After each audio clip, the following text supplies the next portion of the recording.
I was there last week, in some really bad burnt areas, there's still tracks, deer tracks. So whether they got away from the fire or they've moved in since, which is either, and they just threaten all those new shoots coming up. The type of deer that we're going to find out here in this part of Victoria is sambar, fallow and red deer. Down the coast, hog deer as well.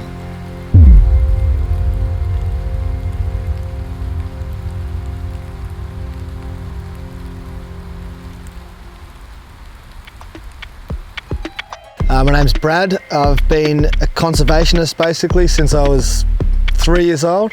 In a professional capacity, I've probably since 2006 worked for Deepore in the Kimberley, and now I have my own business, Procon Pest and Wildlife Management. I do fauna surveys and pest control. So that's only an inch and a little bit long, so it's either going to be a small spiker or more likely a young doe. There's front foot, I suppose. Yeah. And the back foot. Yeah. So just from like the stride, the distance on the side sort of thing. Yeah, it's a real slow walk. Yeah. And during that rut time in April around Easter weekend, they start to do stuff like this. Yeah. They'll dig in the ground and they'll urinate in that, and that's sort of a marker post. Yeah. And you might follow the fence line or go down way in the bush and do another one. Every morning he'll come back and he'll refresh these. He'll pee in each of them. Yeah. So that's what a lot of the hunters have clued onto that, and he'll sit down there. That deer will walk around here for a minute or two. He's got all the time in the world to make that shot. Yeah.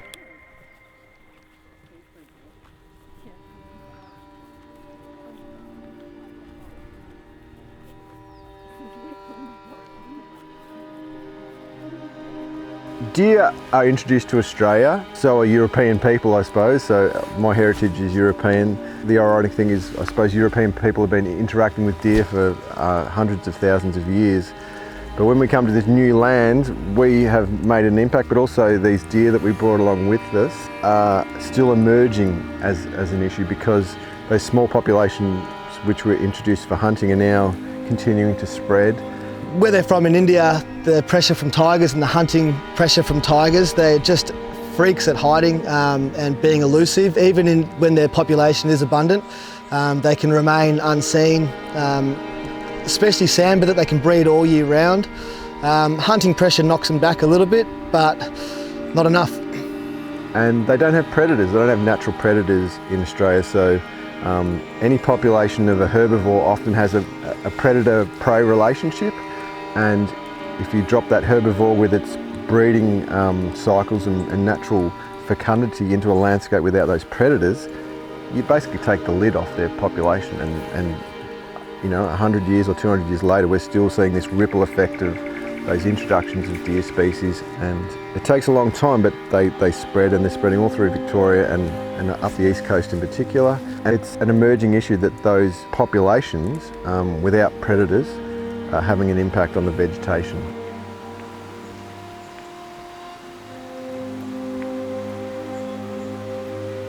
Deer tend to get into the gullies and trample stuff, eat stuff, and these gullies are quite sensitive to trampling with big deer hooves rather than small animals getting through, or wallabies and kangaroos and that sort of thing passing through.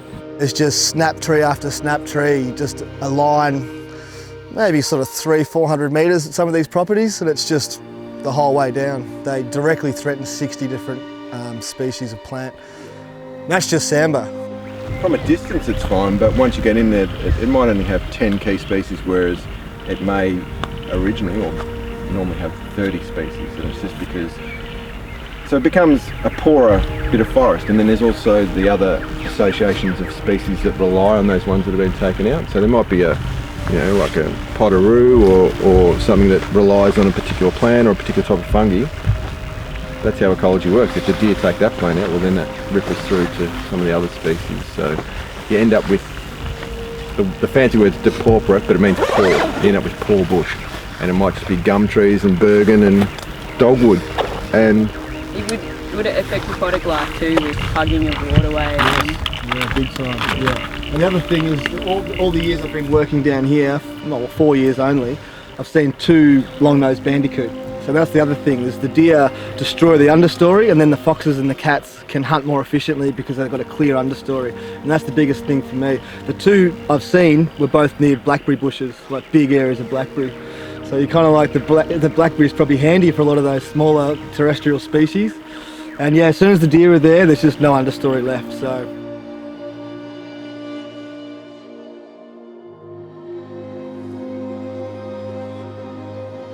You obviously want to think about how high the animal is off the ground.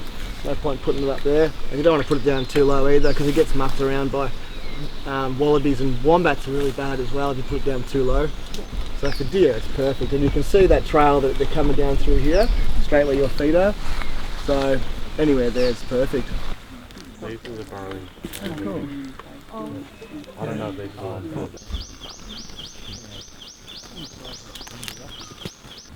Oh, yeah.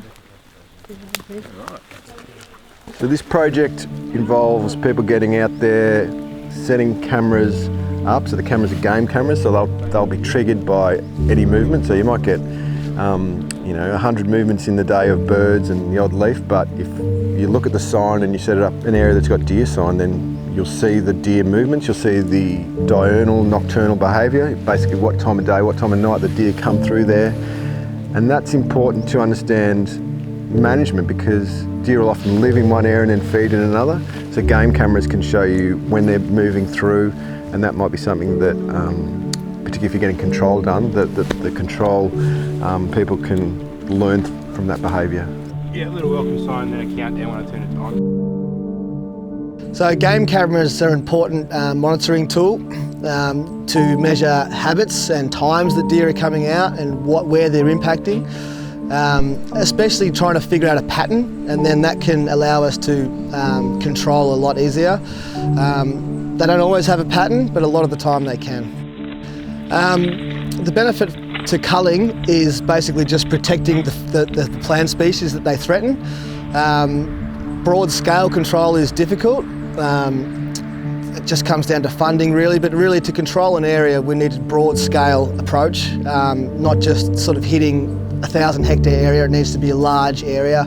It's not really happening at the moment as much as it should. The high country they are doing a little bit, but yeah, there's still a lot of deer around. So to control a population, you really need to sort of knock back about 70% of the population. If you hit about 50% of the population down, it's just breaking even. It's not going to have much of an impact. So yeah, 70%, and that's with most species as well, pigs as well.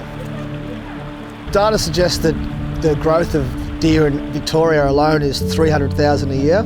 I would imagine that's going to get to a point where they are sort of overabundant and maybe they won't be able to breed as much. I'm really not too sure, but the population is growing rapidly at the moment, expanding into areas where they weren't found before, and it's just going to be getting worse and worse, really.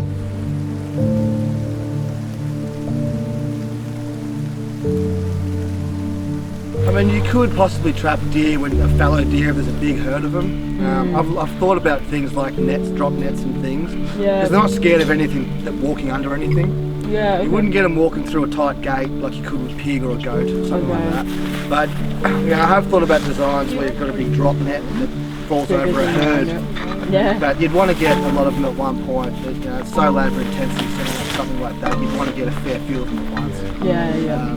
And then you have to do it. And then you've got to shoot them. But I don't think even that would get through ethics, to be able to drop a net over deer and just the stress you caused by that, holding them tight and then shooting them all one by one next to each other trapped.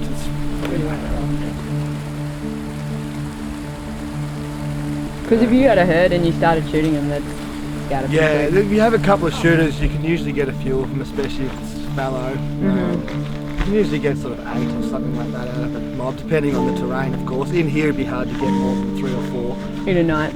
Well, no, just in one mob. Yeah, so if they're walking down one of these trails and you're sitting up here, they scatter pretty quick.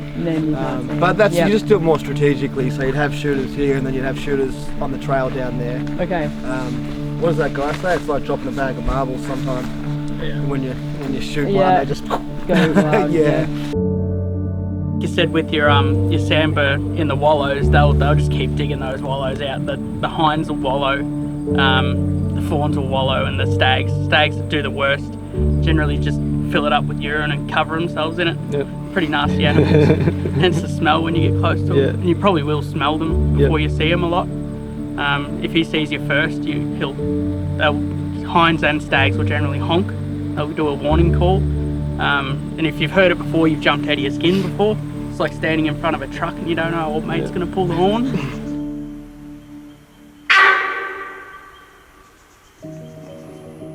Events like this and projects like this are great because you get this exchange between some of the older people with practical knowledge and some of the people with the younger people with environment knowledge. That's kind of the essence of Landcare in many ways. It's often about getting people together and doing work, but it's the exchange of knowledge and ideas. It's almost the real learning by doing and getting out there in the rain and, you know, going for a walk and looking at what a deer print looks like. What does a deer rub on a rainforest plant look like? What does the damage that deers do to a waterway look like? Some people, particularly like an old deer hunter, might see that and, you know, they've seen it 100 times, but to a young person learning, you can't learn it from a book. You've got to get out there and learn it in the field.